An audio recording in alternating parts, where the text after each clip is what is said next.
आप जानते हैं कि शहर के बीचों बीच से गौला रिवर बहती है और इसमें बहुत सारी एजेंसीज अभी हो गई हैं जिनके प्रॉपर्टीज़ को डैमेज हो रहा है।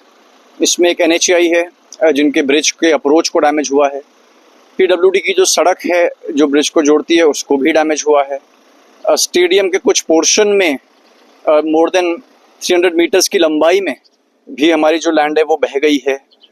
और ऊपर की तरफ भी कुछ नेचुरल स्पर्स बन गए, जिससे कि नदी का जो बोल्डर स्टेज में नदी रहती है इसका फ्लो अनसर्टेन रहता है। तो इन सब को देखते हुए दो चीज़ें चाहिए। एक तो क्योंकि यहाँ पे चुगान पहले से वन निगम करती है, तो वो चुगान भी जो हो तो उस तरीके से इसका सुपरविजन अभी हम जो करते हैं, चुगान एक तरीके से बहुत टेक्निकली इसको सुपरवाइज उस तरीके से नहीं किया जाता। तो इस बार मैं ये भी इसमें कुछ मैकेनिज्म यहाँ से शासन स्तर से बनाएंगे जिसमें कि ये जो हो एक्चुअली यहाँ पे जिसको हम चुगान कहते हैं, नदी का फ्लो बीच में रहना चाहिए। दूसरा, अभी PWD ने जो अपनी स्टडीज़ यहाँ से कराई हैं सॉइल की, वो पंतनगर से फिलहाल दी गई हैं, उनकी रिपोर्ट आनी बाकी है।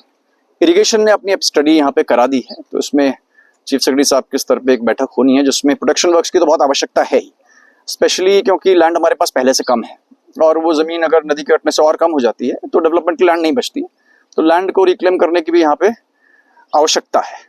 और डिपार्टमेंट की प्रॉपर्टीज, चाहे वो रेलवेज की हों, चाहे स्पोर्ट्स डिपार्टमेंट की हों, फॉर दैट मैटर जो शहर भी है, इसको बचाना बहुत आवश्यक है और इन योजनाओं पे काम चल रहा है। और एट द सेम टाइम जो चुगान होता है वो इस तरह से साइंटिफिक तरीके से हो कि फ्लो बीचों बीच रहे, उसको भी इंश्योर करना है।